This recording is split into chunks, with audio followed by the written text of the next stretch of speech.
my scales, and I'm going to take a amount of the active ingredient. Now, I want a 0.1 of my active ingredient, so pop that in there. And then to that, I'm going to add a 0.1 of green dye. And I am then going to double the amount of binding agent to the amount of active ingredient and colour I have. So far I've got 0.2 in there, so I'm going to add 0.2 of binding agent. And then I'm going to add just the smallest dash of magnesium stearate, just literally a little tip, and I'm not even going to put it all in there, just a little dash.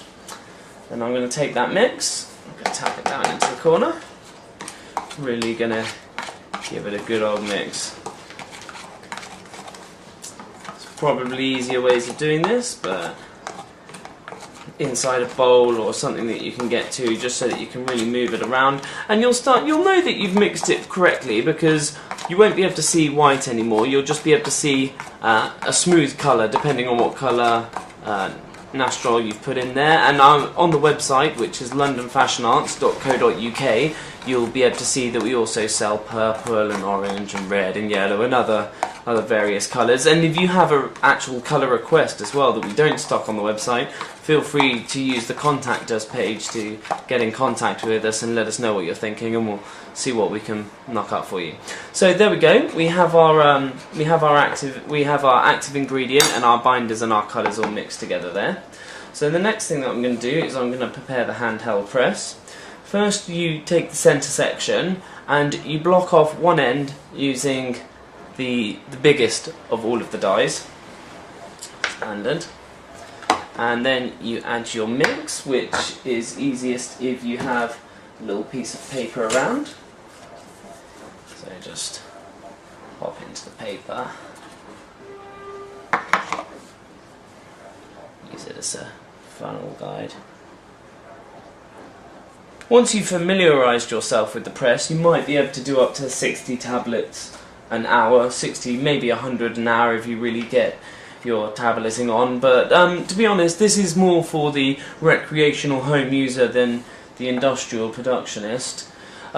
So once you've added your active ingredient, just pull out your bottom die a little bit so that it's just hanging loose, but not so that the powder can escape, and apply your bottom cap. Just a few turns, but not tight. The next thing you want to do is start adding your dyes from the top. If you've brought an imaged dye from us, at this point you want to put the image in first, but I'm just making blank ones today. So if you had an image, you'd pop that in first, and then you'd start to add. Start with the smaller ones first. Just build it up. And then the very last one that you want to pop on is one of the biggest ones. Now, you need to be able to move that bigger one a little bit further down, so we're just going to loosen off this end a bit until we can get, oh, that's a little bit too loose, so what we're going to do is we're just going to take this last one out. Just work it about until you've got a little bit of black sticking out this end and your lid isn't quite on tight at the other end.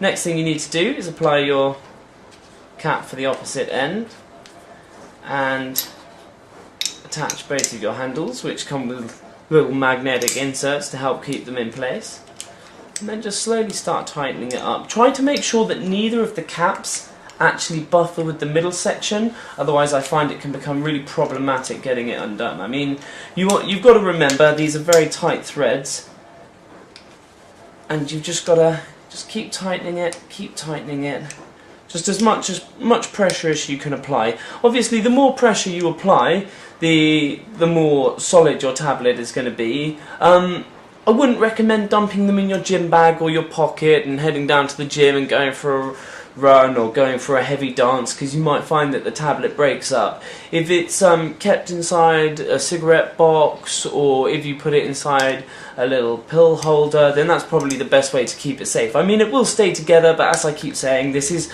more for the recreational supplement user rather than an industrial scale production. So once you've got it as tight as you really feel it can go, you need to get one of the ends off. So undo it. You'll see that that pops off quite nicely, quite easily. If you take that off, you now take off the black bit. The metal insert that you just had popped into the handle now fits into the centre section, and you pop this bit back on here, and that enables you to get a good bit of leverage onto the other end. Sometimes you find that it gets quite tight, so that really gives you something to grip onto and twist with, which can make the process a lot easier. Now, once you've done this, if you remove one black bit from one black centre section from either side, you'll now see your pill from one end and black from the other.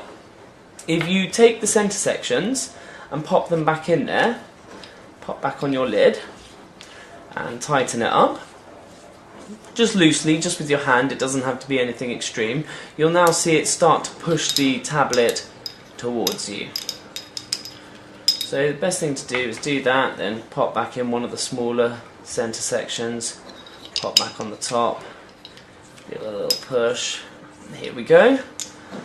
And as you keep winding, a little bit like a lipstick tube or something along those lines, you'll just see that your tablet gets pushed up to the top, where eventually, I mean towards the end you don't really need to wind the black bits through, I just find it helps push it out in a smooth fashion. Some people like to use the handles to kind of go up in there and give it a little push, but there you go. And out pops your finished tablet.